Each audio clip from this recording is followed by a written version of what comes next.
اور پھر میں دیکھتا ہوں کہ تختیوں کا مسئلہ، ناموں کا مسئلہ اوپر آ گیا، نیچے آ گیا، بڑا آ گیا، چھوٹا ہو گیا۔ آپ دعوت دین دینے جا رہے ہیں، یہ پیغام حق کا ابلاغ ہو رہا ہے۔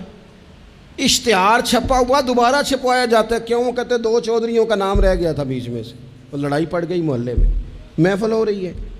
کیا گورکھ دھندا ہے یہ؟ اس طرح سوسائٹیاں دین پھیلاتی ہیں۔ داتا گنج بخش علی اجمیری رحمۃ اللہ علیہ، جسٹس امیر علی داتا صاحب کی سیرت لکھتے ہیں، وہ کہتے ہیں کہ یہ جو بھاٹی دروازہ ہے نا، داتا صاحب کے عقیدت مندوں نے اس کا نام اجمیری دروازہ رکھ دیا۔ وہاں بھٹی قوم رہتی تھی، شور ہو گیا۔ راجہ جے سنگھ سربراہ تھا لاہور کا، اسے شکایت لگائی گئی کہ آج اگر اجمیری نام پہ دروازہ ہے تو کل اور ناموں پہ بھی دروازہ ہوگا۔ لوگوں نے آ کے اس کو راجہ کو شکایت کر دی کہ جناب دیکھیں جی، انہوں نے اجمیری نام رکھ دیا ہے۔ اب یہ جہاں جو عقیدت مند تھے نا جی داتا صاحب کے، وہ بھی تیار ہو گئے کہ بھئی وہ ہمارے بزرگ وہاں آتے جاتے۔ داتا صاحب عصر کی نماز پڑھ کے باہر آئے، کیا مسئلہ ہے بھئی؟ کہا جناب یہ بھٹی قوم زمانے سے آباد ہے، اس کا نام بھاٹی دروازہ ہے، آپ کے عقیدت مند کہتے ہیں اجمیری دروازہ رکھنا ہے۔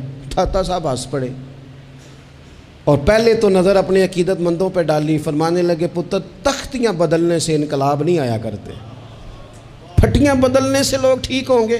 فرمایا اگر تمہارے اندر طاقت ہے تو ہندوؤں سکھوں کے دل بدلو تاکہ یہ محمد عربی کے غلام بن جائیں۔ یہ تختیاں بدلنے کا کیا معنی ہوا؟ پھٹیاں بدلنے سے تم لوگوں کو تبدیل کر دو گے کہ تختی پہ نام آ گیا؟ اور پھر آپ فرمانے لگے سرے سے بات ہی غلط ہے، کیا ضرورت تھی تمہیں اجمیری دروازہ نام رکھنے کی؟ جب یہ بنایا بھٹی قوم نے، لگایا بھٹی قوم نے، رہتی بھٹی قوم ہے تو بھاٹی دروازہ ہی نام سجتا ہے، خبردار کسی نے اجمیری دروازہ کا۔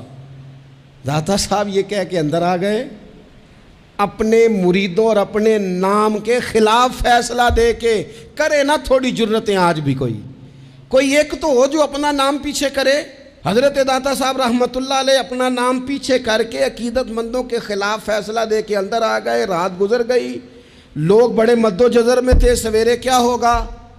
صبح راجہ جے سنگھ بھی آیا، 150 آدمی بھٹی قوم کا اور آیا، سارے کے سارے مدینے والے کا کلمہ پڑھ کے مسلمان ہو گئے۔